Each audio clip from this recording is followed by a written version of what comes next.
జై జగన్మాతా దేవి బగళాముఖి. ఓం హ్రీం బగళాముఖి సర్వదుష్టానాం వాచం ముఖం పదం స్తంభయ జిహ్వాం కీలయ బుద్ధిం వినాశే హ్రీం ఓం స్వాహ. ఓం హ్రీం బగళాముఖి సమస్త భక్తానాం సర్వాభీష్టం సాధయ సాధయ హ్రీం ఓం స్వాహ. మనిషి యొక్క మనసులో అనేక సమస్యలు తలెత్తుతూ ఉంటాయి కదూ. అన్నీ మనిషి మనసులోనే ఉంటాయి. అనేక ప్రశ్నలు.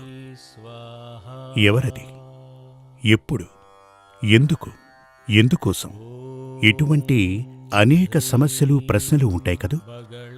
ఇప్పుడు ఏమిటి అని అడిగితే టీవీలో నన్ను చూస్తున్న మీ అందరికీ ఒక ప్రశ్న తలెత్తి ఉంటుంది. ఎవరితను అనే కదూ. నేను సమాధానంగా ఏం చెప్తానంటే, నేను ఎవరో తెలుసుకునే ముందు నీవు నీవెవరో తెలుసుకో. ఇదే నేను చెప్పదలుచుకున్నది. అది ఎలా అంటే, నీ జాతకం చూడటం ద్వారానే. మీరు ఎవరు, మీ యొక్క జన్మ ఉద్దేశం ఏమిటి, ఎందుకని మీరు జన్మించారు, మీరు ఏమవుతారు, మీ భవిష్యత్తేమిటి, ఇటువంటి వేల ప్రశ్నలు మీలోనే తలెత్తుతున్నప్పుడు, వాటికి దారి మీకే సరిగ్గా తెలియనప్పుడు నేనెవరని అడగటంలో అర్థం లేదు కదా. అందుచేత నేనెవరని తెలుసుకునేలోపు నీవు నీవెవరో తెలుసుకో. అందుకుగాను మీ జాతకాన్ని తీసుకుని రావాల్సుంటుంది. ఇక్కడికనే కాదు, ఇక్కడికి రావచ్చు. ఇలాగే ఉన్నటువంటి ఆచార్యుల వద్దకు వెళ్ళి ఆ ఆచార్యుడు నివసిస్తున్న స్థలానికి మీరు వెళ్ళవచ్చు. ఏ క్షేత్రానికైనా వెళ్లే ముందు, ఏ ఆచార్యుణ్ణైనా కలవటానికి వెళ్లే ముందు మన యొక్క జన్మ ఉద్దేశం ఏమిటి, ఎందుకని ఆ భగవంతుడు మనందరికీ ఈ జన్మ ప్రసాదించాడు, ఈ జన్మని మనందరం ఎలా జీవించవలసి ఉంటుంది. అదేమిటంటే, ఇదివరకు నేను మీ అందరికీ చెప్పాను కదా, జీవితం ఓ నాటకం, ఈశ్వరుడు రచించిన నాటకం. ఈ నాటకంలో మన యొక్క పాత్ర ఏమిటి, మన వ్యక్తిత్వం ఏమిటి, దానిని ముందుగానే మనం తెలుసుకుని తీరాలి. మన జీవితపు స్క్రిప్ట్ ఉందే, అదే మన జాతకం. ఇక ఈ సూర్యమంగళం వచ్చి, ఇప్పుడు మీరు షాపింగ్కి వెళ్తుంటారు కదా. ఆ షాపింగ్ మాల్లో ఎలా అంటే, అన్ని వస్తువులు ఒకే చోట మనకు దొరుకుతూ ఉంటాయి. ఇదివరకటి రోజుల్లో ఏమిటి అంటే, ఒక్కో దానికోసం ఒక్కో స్థలానికి వెళ్ళవలసి ఉంటుంది. ఇప్పుడు అలా కాదు. ఒకే స్థలంలో కావలసిన వస్తువులు, అంటే ఒక షాపింగ్ మాల్కి వెళ్ళాము అంటే ఒక మనిషి జీవనానికి ఏదైతే కావాలో అవన్నీ అక్కడే దొరుకుతాయి. అదేవిధంగా ఇదివరకటి రోజుల్లో, ఉదాహరణకి పంటి నొప్పుందనుకోండి, దంతవైద్యుణ్ణి కలవటానికి దంతవైద్యశాలకు వెళ్ళవలసుండేది. మనోవ్యాధి ఉంటే ఆ ఆసుపత్రికి వెళ్ళాలి. ఇలా ఒక్కో వ్యాధికి ఒక్కో ఆసుపత్రికి వెళ్లాల్సొచ్చేది.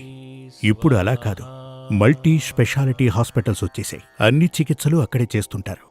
అదే విధంగా నేను మీతో మాట్లాడుతున్నటువంటి ఈ యొక్క స్థలం సూర్యమంగళం తాంత్రిక విద్యాపీఠం, ఒక మల్టీ స్పెషాలిటీ స్పిరిచువల్ సెంటర్ అలా అని చెప్పచ్చు. ఇది నేను చెప్పినది కాదు. ఇక్కడికి వచ్చి ఒక మహానుభావుడు చెప్పినటువంటిదే. ఇది ఒక మల్టీ స్పెషాలిటీ స్పిరిచువల్ సెంటర్ అని. ఇక్కడ ఏమేమి జరుగుతూ ఉంటాయని వివరంగా చెప్తాను. మీరు మీ యొక్క జాతకాన్ని చూపించుకోవచ్చు. అవసరమైతే ప్రశ్నని వేయవచ్చు. అది కుటుంబ ప్రశ్న, అష్టమంగళ ప్రశ్న, దైవ ప్రశ్న, ఇలా శాస్త్ర విధానుసారం అవసరమనిపిస్తే అవన్నీ ఇక్కడ మీకు చూడటం జరుగుతుంది. అదేవిధంగా జాతకంలో మాంగళ్య దోషం ఉంటే దానికిక్కడ స్వయంవర హోమం చేసుకోవచ్చు. ఆ స్వయంవర హోమం ఇక్కడ మహాదేవుడు పార్వతీదేవి ముందు ఆ స్వయంవర హోమం చేయబడుతుంది. అది 41 రోజులు. ఈ స్వయంవర హోమం ఏమిటంటే, ఓం క్లీం యోగిని యోగిని యోగేశ్వరి యోగేశ్వరి యోగ భయంకరి సకల స్థావర జంగమస్య ముఖహృదయం. అటు తర్వాత పేరు నక్షత్రాన్ని జోడించి మే వశం ఆకర్ష ఆకర్ష స్వాహ. ఇదే స్వయంవర మంత్రం. ఈ మంత్రాన్ని జపిస్తూ ఇప్ప పువ్వు అనొకటుంటుంది. ఆ ఇప్ప పువ్వుని తేనెలో ముంచి ఈ హోమాన్ని చెయ్యాలి. ఇది కొన్ని దోషాలకు. మరికొన్ని దోషాలకు వచ్చి దదిలాజ హోమం. అదేమిటంటే వెన్న. మీ అందరికీ తెలుసు కదా, ఆ వెన్నని పెరుగుతో కలిపి ఈ హోమాన్ని చేయవలసి ఉంటుంది. మరికొన్ని దోషాలకు గుండు మల్లి అంటే మల్లెపువ్వు. దానిని తేనెలో ముంచి హోమం చేయవలసి ఉంటుంది. ఇలా పలు రకాలుగా జాతకంలో ఉన్నటువంటి మొత్తంగా మాంగళ్య దోషాన్ని అది ఏ స్థాయిలో ఉందో, ఎంత ప్రమాదకరంగా ఉందో దానిని గమనించి దానికి సరిపడే పరిహారం. మంత్రం ఒకటే, స్థాయి మారుతున్న కొద్దీ మంత్రం మారుతుంది. ఇక అదేవిధంగా స్వయంవర హోమాన్ని యథావిధిగా శాస్త్రానుసారం మీరిక్కడ చేసుకోవచ్చు. అటు తరువాత వేర్పాటు హోమం. ఈ హోమం ఎందుకు అంటే, మీ యొక్క అబ్బాయో లేక అమ్మాయో వేరెవర్నో ఇష్టపడ్డారు అనుకోండి, ప్రేమించుకున్నారు. కానీ వివాహం తర్వాత వారికి కలిసుండే యోగం లేదు, విడిపోయే అవకాశముంది. దానర్థం ఏమిటంటే, వారి జాతకంలో పునర్వివాహ యోగం గనక ఉంటే వారు విడిపోతారు. అలా గనక ఉంటే ఆ వివాహం జరగకుండా మనం ఆపాల్సుంటుంది. ఒక వివాహం జరిగి వారు విడిపోయారంటే తప్పకుండా వారి జీవితంలో మరో వివాహంతో సంతోషంగా ఉండే అవకాశం లేదుగా. అందుచేత మనం పునర్వివాహ యోగం కలిగిన జాతకాలకు ఒక వ్యక్తిని ఇష్టపడి పెళ్లి చేసుకుని జీవితాంతం అలాగే ఉండగలిగితే వారిని మనం వదిలేయచ్చు. అందులో ఎలాంటి తప్పు లేదు. కాకపోతే వివాహమయ్యాక దోషాలు కనబడుతున్నాయి అంటే, లేక ఆ వ్యక్తే కావాలని మీ అబ్బాయో అమ్మాయో మీ దగ్గర మంకుపట్టు పడితే గనక వారిని విడదీయటానికి, ఆ దోషం రాకుండా విడదీయటానికి వేర్పాటు హోమం చేయవచ్చు. అది కూడా ఇక్కడ జరుగుతూ ఉంటుంది. అటు తరువాత విద్వేషణ హోమం. విద్వేషణ హోమం ఎందుకు అంటే, ఇదివరకే చెప్పాను కదా, ఆ యొక్క లవర్స్, ప్రేమికులు వివాహం గనక చేసుకుంటే వాళ్ళిద్దరి జీవితం నరకప్రాయమవుతుంది. దాంతో పెళ్ళయిన తర్వాత వారి మధ్య గొడవలు ప్రారంభమవుతాయి. అందుకు విద్వేషణ హోమం అది ఇక్కడ మీరు చేసుకోవచ్చు. అటు తరువాత సంతానవశ్యం. మీ పిల్లలు మీరు చెప్పినట్లు వింటం లేదు, మిమ్మల్ని ఎదిరించి మాట్లాడుతున్నారు. మీ అమ్మాయి అబ్బాయి మీ కంట్రోల్లో ఉండటం లేదు, మీరు చెప్పినా వినరు, మీకు మర్యాదెవరు. అలా గనక ఉంటే మీ పిల్లల్ని మీరు వశం చేసుకోవచ్చు. సంతానవశ్యం అదేం తప్పు కాదు, అది మీరిక్కడ చేసుకోవచ్చు. అటు తరువాత పరివశ్యం. ఉదాహరణకు మీ వారు మీతో ప్రేమానురాగాలతో ఉండటం లేదు, మీరు చాలా మంచివారు, అయినా కూడా మీ వారు మీతో ప్రేమగా అభిమానంగా ఉండటం లేదు. ఒకవేళ మీరు మగవారే అయితే మీ భార్య మీతో ప్రేమాభిమానాలతో ఉండటం లేదు. పతివశ్యం అలాగే కళత్రవశ్యం ఇక్కడ చేయవచ్చు. పతివశ్యం అంటే మీ వారిని వశం చేసుకోవటం. కళత్రవశ్యం అంటే భార్య. కళత్రం అంటే భార్య కదా, భార్యని వశం చేసుకోవచ్చు. అది కూడా ఇక్కడ చేసుకోవచ్చు. అటు తర్వాత కర్మవశం. కర్మవశం అనగా, కర్మవశం అంటే మీరందరూ అనుకుంటున్నట్టు కాదు, ఇప్పుడు మరణ పూజల్లాంటివి కాదు. కర్మ అంటే జ్యోతిష్యంలో వృత్తి అనే అర్థం. కొందరు రకరకాల వృత్తులు చేస్తూ ఉంటారు, ఏదీ కూడా అతనికి సెట్ అవ్వదు. కానీ ఒక వృత్తి చేసే అవకాశం ఉంటుంది, దానిమీద అతనికి ఇంట్రెస్ట్ కూడా ఉంటుంది. కానీ చాలా చేయటం వల్ల అవన్నీ చేజారిపోతుంటాయి, వెళ్ళిపోతూ ఉంటాయి. అలా గనక ఉంటే కర్మవశ్యం చేయించుకోవాల్సి ఉంటుంది. ఆ వృత్తి మన చేదాటి పోకూడదు. ఈ వృత్తి మనకు సెట్ అవ్వాలంటే ఇలా కర్మవశాన్ని చేయించుకోవచ్చు. మరొకటి భృత్యవశం. మీ దగ్గర పనిచేస్తున్న వారు ఎవ్వరూ కూడా ఉండరు, వెళ్ళిపోతూ ఉంటారు. అలా కాకుండా పని కోసం వచ్చిన వారు మనతో ప్రేమగా అభిమానంగా పర్మనెంట్గా మన దగ్గరే ఉండిపోవాలి. అందుకుగాను భృత్యవశం. భృత్యం అంటే పనివారు. ఆ భృత్యవశాన్ని మనం ఇక్కడ చేయవచ్చు. అటు తరువాత ధనవశ్యం. అది మనకు చాలా ముఖ్యం కదా. మీలో చాలామంది పలు రకాల వృత్తులవి చేస్తుంటారు, కానీ ఎప్పుడూ కూడా చివరిగా చూసుకునేసరికి 10 లక్షలు పెట్టి వ్యాపారం ప్రారంభిస్తే చివరిగా చూసుకుంటే మరో 10 లక్షలు అప్పుంటుంది. వ్యాపారం మహత్తరంగా నడుస్తుంది, కానీ ధనం తిరిగి రాదు. దానికి మీ జాతకంలో ఉన్న దోషమే కారణం. అంటే ఏంటంటే, కొందరికొచ్చి ధనం తనంతట తానుగా వస్తుంది, కొందరికి రాదు. దాన్ని మనం రప్పించుకోవాలి. దానికోసం ధనవశ్యం, అదే ధనవశ్య హోమం. దానిని కూడా మీరిక్కడ చేసుకోవచ్చు. శాశ్వతంగా మీ అందరికీ ధనప్రాప్తి కలగాలి అనుకుంటే గనక ధనవశ్య హోమం చేసుకోవచ్చు. ఒకవేళ మీకు జాతకరీత్యా అనారోగ్య సమస్య ఉందనుకోండి, ఎప్పుడూ అనారోగ్య సమస్యలు వస్తూ ఉంటాయి. అదేవిధంగా జాతకంలో కొన్ని ఆయుష్ సమస్యలు ఉన్నాయని, అపమృత్యు దోషాలు ఉన్నాయని చెప్తూ ఉంటారు. అలా గనక ఉంటే మీకు అదేవిధంగా పర్మనెంట్గా ఒక రోగం, దాని కొరకు మీరు మృత్యుంజయ హోమం ఇక్కడే చేసుకోవచ్చు. లేదు, మీకు జాతకరీత్యా యాక్సిడెంట్ జరగబోతోందని, ఆయుష్ దోషాలు ఉన్నాయని చెప్తారు, మహావ్యాధుందంటారు, క్యాన్సర్ లాంటి మహామారి రోగాలు మీకు వచ్చే అవకాశముంది. ఎంత గొప్ప చికిత్స చేసుకున్నా ఆ వ్యాధి నయం కాలేదు. లేదంటే మీకు డాక్టరే చెప్తాడు, ఈ వ్యాధి ఏమిటో ఏంటో అని అంతుపట్టడం లేదు. అటువంటి అనేక రకాల దోషాలు తొలగిపోవటానికి మృత సంజీవనీ హోమం, అది ఇక్కడ చేసుకోవచ్చు. చూడండి, ఇటువంటి దోషాలన్నీ ఉండటానికి పూర్వజన్మ పాప ఫలాలే కారణం. పూర్వజన్మ పాపదోషాల పరిహారానికి ఒకే ఒక మార్గముంది, సహస్ర విరాజిత యాగం. ఆ సహస్ర విరాజిత యాగాన్ని మీరు ఇక్కడ చేసుకో. శత్రువులతో సంభవించే పలు రకాల విపత్తులు ఉంటాయి. ఇటువంటి దోషాల నుంచి పర్మనెంట్గా బయటకు రావటానికి బగళాముఖి యాగాన్ని చేయవచ్చు. ఈ విధంగా సకల దోషాల నుంచి విముక్తి పొందడానికి సకల యాగాలు ఇక్కడ చేయవచ్చు. అదేవిధంగా పితృశాంతి కోసం మీరు గోదానం చేయవచ్చు. అక్షయ పుణ్యసిద్ధి కోసం గోదానం చేయవచ్చు, అన్నదానము చేయవచ్చు.